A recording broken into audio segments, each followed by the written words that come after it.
Se você não sabe, há um grupo no Telegram que eu fiz, já tem 31 alunos que estão recebendo material exclusivo, que estão sendo aí, no caso, atendidos de forma bem particular sobre a PUC. A PUC este ano a gente sabe que vai ter uma prova diferente, a PUC vai ter uma pegada bem diferente do que era até então. A gente sabia que eram sempre 5 questões discursivas da PUC, e este ano a PUC vai fazer uma prova objetiva online. Prova objetiva online, isso significa o quê? Nós vamos aí ter que pegar aquelas questões discursivas e pensar como que a PUC vai trabalhar isso de forma objetiva. Ora, eu sugiro esse exercício, cada um de vocês pode fazer tranquilamente, não precisa de professor nenhum. Se você parar para pensar que ele te dá o enunciado e ao perceber como que ele, ao colocar... Obrigado aí, senhor Pedro. Ele coloca esse texto para vocês. E eu até falei, já cantei aqui o modelo que eu acredito que seja a prova. E lá no Telegram eu tenho colocado muito isso. E aí eu tenho avisado que a estrutura que vai mudar é que, em vez de você chegar e ter que ficar escrevendo a sua resposta discursiva, ele vai te dar 5 opções e você terá que, de alguma forma, achar a resposta numa das opções.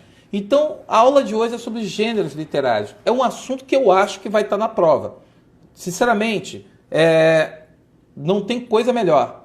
E quando eu falo gêneros literários, pessoal, existe aquele erro que eu falo que é um erro tão bobo, de tantos professores avisarem, o aluno ele chega no dia da prova, ele erra. Eu vejo alunos assim, eu vou para a porta da PUC, né? Eu ia, pelo menos eu não vou mais, né? Enquanto continuar essa loucura. Mas eu ia para a porta da PUC e eu via a galera cometendo uns erros. Eu falei, cara, não é possível. Isso daí é o assunto mais óbvio. É aquele assunto assim, a PUC colocou, é para ganhar nota, é para correr para abraço, tipo, esse ponto é meu e ninguém segura. O que é o ponto é meu e ninguém segura? Cara, vamos lá, para a gente tentar organizar aqui as nossas ideias. Quando a PUC te pergunta gêneros literários, ele está se referindo a uma classificação que é canônica na literatura, de você estabelecer se o texto que você está lendo é lírico, se ele é dramático ou se ele é épico. Basicamente é isso. Ele quer saber, você está diante de um texto lírico, dramático ou épico? E aí o aluno, desesperado, começa com aquele papo. Como que eu vou saber o que é o quê? Se eu confundo épico e é lírico, se eu confundo lírico com épico, como que eu vou saber diferenciar? Então vamos tentar aqui. Olha só, quem é do grupo do Telegram, quem ainda não entrou no Telegram, está lá no meu Stories, está lá o linkzinho que você pode se inscrever, pode participar e pode receber esse material. Esse conteúdo, esse resumo teórico está lá. Tem um exercício que eu fiz sobre gêneros literários, está lá também. Então você pode acessar e pode ver, tá bom? São modelos de questões que a PUC pode cobrar de vocês. Então está lá no Telegram. Se você ainda não se inscreveu lá, se você não entrou no canal, se você não entrou no grupo do Telegram, está perdendo, está ficando para trás. Então, o que eu botei lá no resumo teórico? Quando você fala gênero lírico, veja bem, no dia da prova, o aluno coloca gênero poético, gênero poesia, gênero poemático. O cara inventa um monte de nome que eu nem sei de onde que o cara tira aquele nome. E aí o aluno vem com aquela desculpa, porque bateu o desespero na hora da prova e eu saí fazendo qualquer coisa. Cara, não adianta você ficar no desespero, porque no desespero você não vai acertar nada. Então vamos prestar atenção. Quando o cara te der uma questão de gêneros literários e o texto que ele colocou lá é do tipo, vou-me embora para Passárgada porque lá sou amigo do rei. Lá tenho a mulher que eu quero na cama que eu escolherei. Vou-me embora para Passárgada. Quando você pega um tipo de texto como esse, o que você percebe, amigo? Você está percebendo que eu tenho uma poesia. Você tem alguém dizendo, vou-me embora para Passárgada porque lá sou amigo do rei. Veja que eu tenho um eu, que eu chamo de eu lírico, que está dando voz a um sentimento, a um desejo. Se eu tenho o eu lírico, no caso, aí é para você entender. Só interrompendo aqui, minha cara deve ser Mariana Santos. Lá no vídeo lá no canal do Monteiro, eu tenho 3 últimos anos da UERJ resolvidos. Eu tenho 3 últimos anos. Eu fiz a prova toda de exame de qualificação. Tem as provas específicas, as últimas provas específicas, inclusive a última, eu tenho resolvido lá no canal. O canal tem quase 300 vídeos. Desses 300 vídeos, quase 100 são só da UERJ.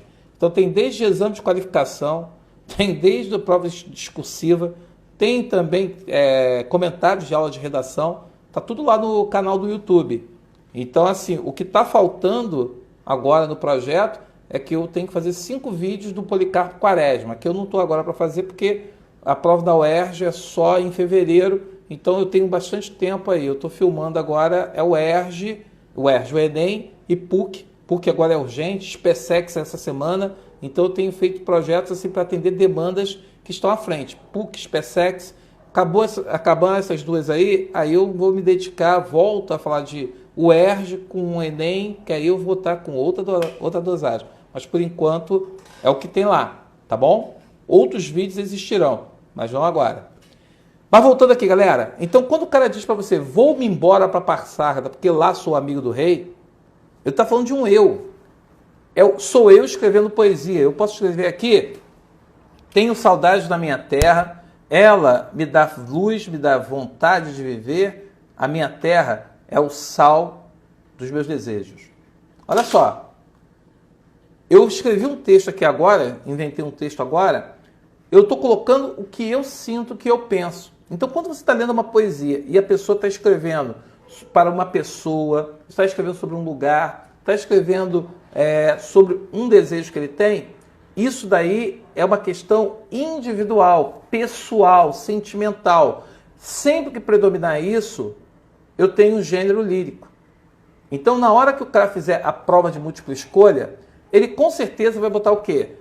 Pode-se chamar que o texto é um gênero lírico, porque ele tem rima, verso, mas tem um eu lírico, tem ali, predomina o sentimento, predomina a emoção. Sim, nesses textos você vai estar dando voz a esses valores. Então, você tem o gênero lírico. Lírico é poesia. Toda poesia pertence ao gênero lírico. Não confunda com épico. O que é o épico? O gênero épico são narrativas. Quando você está lendo Camões, os Lusíadas, quando você está lendo o Uruguai, quando você está lendo Caramuru, ou quando você está lendo Canção do Tamoio e Yuca Pirama, são exemplos de textos épicos. Por quê? Porque são textos narrativos. O poeta não é poeta, é narrador. Ele está narrando uma história, ele está narrando um ato nobre, ele está narrando algo que é associado a heroísmo, porque todo texto épico tem um herói. Esse herói, ele é exaltado para a coletividade. A coletividade, quando lê o texto, ela se sente motivada a querer reproduzir aquele comportamento do herói. Então, quando você está lendo a Ilíada, a Odisseia, você está lendo textos que, de alguma forma, o que esses textos estão fazendo, filho? Esses textos estão contando histórias. Então, você separa muito bem que épico tem um caráter grandioso, heróico, você tem narrador, personagem, enredo, tempo, lugar. Poesia é uma manifestação do íntimo, do sentimento do poeta. Então, não dá para confundir. A sua obrigação, se você não está inscrito lá no grupo do Telegram, se inscreva e veja o material que está lá e veja os textos que estão lá. E observe que quando você tem um texto épico, ele tem um caráter grandioso. Quando ele tem um texto que é lírico, é uma coisa mais íntima, mais pessoal. Então eu tenho aí, no caso, essas duas possibilidades. Gênero lírico, gênero épico. Mas eu não posso chamar então o gênero épico de narrativo, já que eu estou contando uma história, já que eu estou narrando uma história? Não. Se você botar gênero narrativo, o cara vai te dar 0. Porque o gênero narrativo é um desdobramento do épico. Sim. Só que o gênero narrativo, ele se caracteriza pela prosa.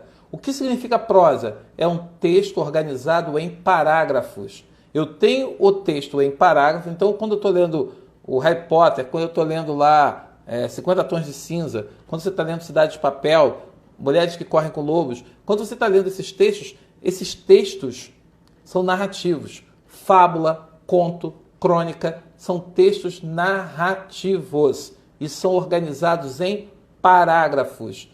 Se o texto é organizado em parágrafo, então você já sabe que é narrativo moderno, ou apenas texto narrativo. Não pode chamá-lo de épico, em hipótese alguma, porque o texto épico, obrigatoriamente, ele é organizado em versos. Eu tenho a estrutura em versos. Então, o texto lá narrativo, ele vai estar organizado em parágrafos. Ele faz o quê? Períodos, parágrafos. Então, é o texto em prosa. A PUC, todo ano, quando coloca isso, o aluno ele gosta de inventar nome. Eu não sei o que dá, parece que o pessoal tem um surto psicótico. E o pessoal, ou então o pessoal toma laxante, sei lá o que o pessoal faz, que chega na prova, o pessoal esquece tudo que foi falado em sala de aula e sai inventando. Então, nunca chame texto, se é poesia, gênero lírico.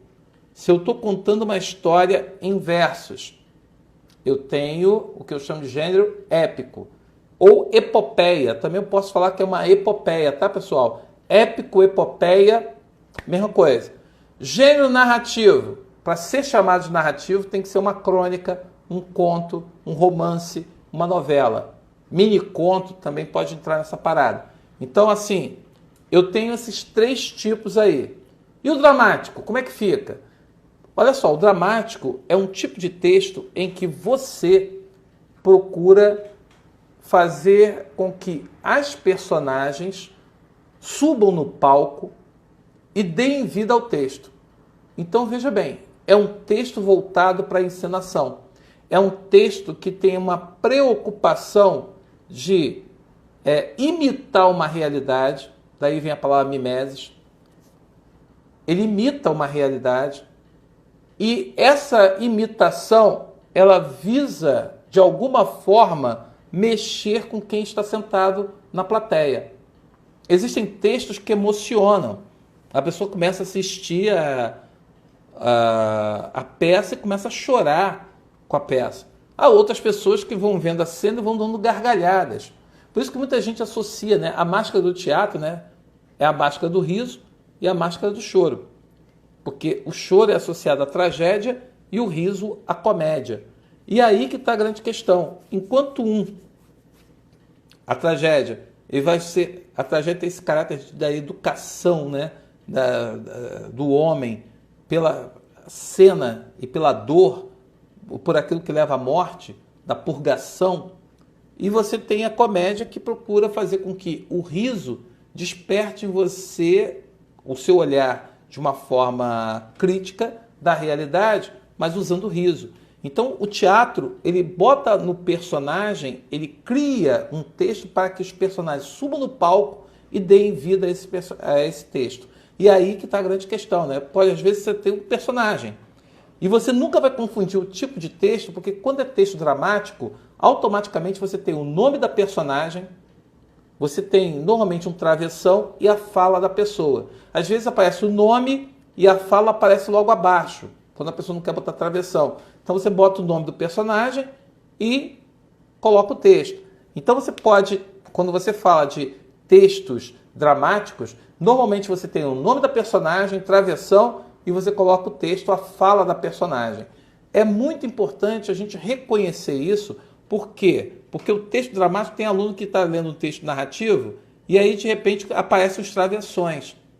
E aí, como é que eu não vou confundir isso aqui com o texto dramático? Porque o texto dramático, ele bota o nome da personagem e depois bota a fala. No texto narrativo você não tem isso. Você pode até botar o nome do personagem que falou, mas normalmente vem primeiro o travessão, tem a fala e lá no final o cara diz, falou fulano, gritou cicrano. Ele bota normalmente uma referência, uma indicação de quem falou no final. No texto teatral você coloca antes. Você bota a identificação de quem fala antes da fala.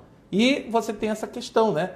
De botar o discurso direto, botar os personagens vivenciando a cena, e você tem essa coisa da catarse, de querer despertar as emoções nas pessoas que estão assistindo a peça. Então, assim, esses são gêneros literários. E os gêneros literários, eles têm essa organização textual. Então, procure estudar. Vai cair. Eu acredito que eles devam botar aí 10 a 15 questões de português objetivas.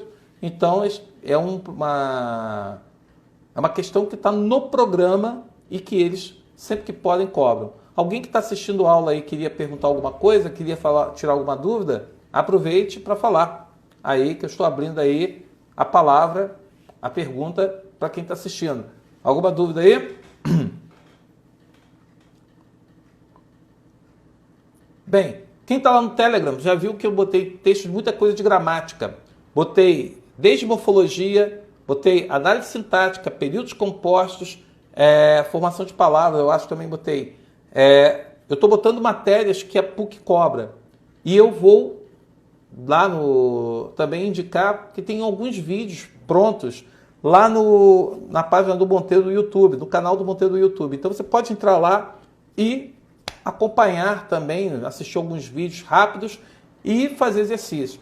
Todo dia vai ter lista de exercício. Quem é do Telegram já vai se acostumando, porque já entrou lista de exercício hoje, amanhã vai entrar outra, depois de amanhã, e até a prova a gente vai ficar botando sempre exercícios com gabaritos comentados, e eu vou estar fazendo assim umas insertas, estarei fazendo vídeos e fazendo assim áudios explicando algum tópico da matéria ou comentando alguma coisa. E lá tem o grupo do Telegram. No grupo do Telegram é para quê? Para a gente ficar debatendo, você jogar pergunta, uma coisa que você não entendeu, e aí eu vou lá e eu gravo o áudio e fica compartilhado com todo mundo para tirar essa dúvida. Alguém tem alguma questão aí sobre gêneros literários e gostaria de saber mais? Faça o exercício que está no Telegram, que eu botei hoje, tem lá o gabarito, e se não entender, manda pergunta pelo grupo que eu respondo. Ok? Então, esse é o Projeto PUC. Muito obrigado pela presença de vocês. As aulas aqui não são muito demoradas, porque o que tem de principal está lá no Telegram. Então, se você não entrou ainda, entre, faça parte e a gente vai trocando uma ideia. Pessoal, falta muito pouco tempo. Hoje eu estou aqui, estou vendo que faltam 17 semanas para o Enem. Ou seja, 17 semanas, cara, não são nem aí, são 4 meses e alguma coisa aí, e uma semana.